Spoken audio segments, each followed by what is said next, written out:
یہاں تک کہ مارچ کرتے ہوئے جب وہ چونٹیوں کی وادی میں پہنچے تو اب ظاہر ہے کہ ایک بڑا لشکر گزرے گا، اس میں جنات بھی ہیں، انسان بھی ہیں، پرندے بھی ہیں۔ اس میں اندیشہ ہے کہ چونٹیاں تو سب کی سب کچھ لی جائیں گی۔ تو جیسے ہی وہ اس وادی کے قریب پہنچے تو قالت نملتن، ایک چونٹی نے کہا، یا ایھا النمل ادخلوا مساکنکم، اے چونٹیوں اپنے بلوں میں گھس جاؤ۔ یعنی جو باہر چونٹیاں پھر رہی تھیں ان کو حکم دیا گیا، ہدایت کی گئی کہ وہ اپنے بلوں میں گھس جائیں۔ اے چونٹیوں اپنے بلوں میں گھس جاؤ، اور کیوں گھس جاؤ؟ لا یحطمنکم سلیمان وجنودہ وہم لا یشعرون، کہیں سلیمان اور اس کے لشکر تمہیں کچل نہ ڈالیں اور انہیں اس کا احساس بھی نہ ہو۔ یہ جو چونٹیوں کا اس طرح بات کرنا ہے، اپنے لوگوں کو حکم دینا ہے، ہدایت کرنا ہے، یہ تو ہمارے مشاہدے کی چیز ہے۔ یعنی چونٹیاں جب اس طرح دل کے دل بن کے نکلتی ہیں تو وہ بالکل منظم ہوتی ہیں، ان میں اسی طرح احکام دیے جاتے ہیں، اسی طرح پیروی کی جاتی ہے۔ تو اس کا اگر مشاہدہ کریں تو حیرت انگیز چیزیں سامنے آتی ہیں۔ اسی کو قرآن نے دوسری جگہ بیان کیا ہے کہ الا قوم امثالکم، وہ تمہاری ہی طرح جماعتیں، نظم کے ساتھ کام کرنے والی جماعتیں ہیں۔ شہد کی مکھی اور چونٹیوں پر بہت کچھ کام ہوا ہے، چنانچہ اس کی وضاحت میں نے لکھا ہے بعض چونٹیاں آواز بھی نکالتی ہیں۔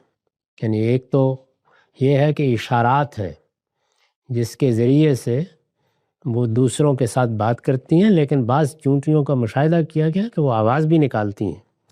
آیت سے متبادر ہوتا ہے کہ یہ غالباً اسی قسم کی چونٹیاں تھیں۔ استاذ امام لکھتے ہیں، چونٹیوں کے متعلق سائنس نے جو حیرت انگیز انکشافات کیے ہیں اس سے قطع نظر ایک عام آدمی بھی اگر ان کے کسی بڑے دل کو ایک جگہ سے دوسری جگہ نقل مکانی کرتے دیکھے تو ان کے عسکری نظام اور فوجی ڈسپلن کو دیکھ کر حیران رہ جاتا ہے۔ صاف نظر آتا ہے کہ پوری فوج ایک قائد کی قیادت میں مارچ کر رہی ہے۔ یعنی ایک طرف سلیمان کے لشکر مارچ کر رہے تھے اور دوسری طرف چونٹیاں بھی اپنے طریقے پر اپنا مارچ کر رہی تھیں۔ دل کے دونوں جانب، یعنی جب بہت بڑی تعداد میں ایک لشکر کی طرح چونٹیاں چل رہی ہوتی ہیں تو گویا ان کا دل چل رہا ہوتا ہے۔ دل کے دونوں جانب تھوڑے تھوڑے فاصلے سے ان کے رضاکاروں اور اسکاؤٹوں کی لائن ہوتی ہے جو اپنے معین حدود کے اندر برابر تگ و دو میں مصروف رہتے ہیں۔ کبھی آپ مشاہدہ کریں تو یہ محسوس ہوتا ہے کہ بہت ہی ڈسپلن کے ساتھ ہر چیز کا ربط ضبط قائم رکھا جا رہا ہے، اور صاف نظر آتا ہے کہ وہ نگرانی کی ڈیوٹی پر مامور ہیں۔ یوں ہی ان کو کسی خطرے کا احساس ہوتا ہے وہ اپنے حدود کے اندر اس سے دل کو آگاہ کرتے ہیں، اور دل اپنے آپ کو اس سے بچانے کی تدبیر اختیار کرتا ہے۔ وہ منظر ان کا خاص طور پر دیدنی ہوتا ہے جب ان کا کوئی قبیلہ مستقل طور پر ایک مقام سے دوسرے مقام کے لیے اپنے تمام غذائی ذخائر اور اپنے تمام اولاد و احفاد کے ساتھ ہجرت کرتا ہے۔ یعنی جو غیر معمولی دیکھنے کا منظر ہے وہ اس وقت پیش آتا ہے جب یہ چونٹیاں ایک جگہ سے دوسری جگہ ہجرت کر رہی ہوتی ہیں۔ اس میں وہ اپنا غذائی ذخیرہ بھی منتقل کرتی ہیں اور اپنے اولاد احفاد بھی، یہاں تک کہ وہ بچے جو ابھی نشو و نما کے ابتدائی مراحل ہوتے ہیں ان کو بھی اٹھا کر لے جاتی ہیں۔ میں نے بعض مرتبہ ان کی اس مہاجرت کا غور سے مشاہدہ کیا ہے۔ اگر میں ان مشاہدات کو قلم بند کروں تو ایک طویل داستان بن جائے۔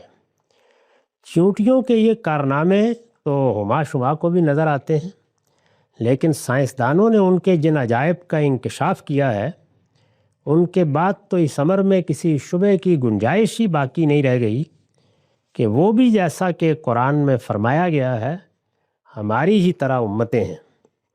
ان کی بعض قسمیں ہماری ہی طرح بعض جانوروں کو پالتی ہیں اور ان کو اپنے اغراض و ضروریات کے لیے استعمال کرتی ہیں۔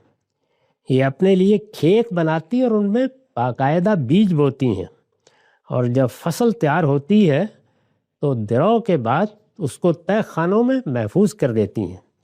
ان کی باقاعدہ فوج بھی ہوتی ہے جو مخصوص افسروں کی کمان میں دشمن پر حملہ آور ہوتی ہے۔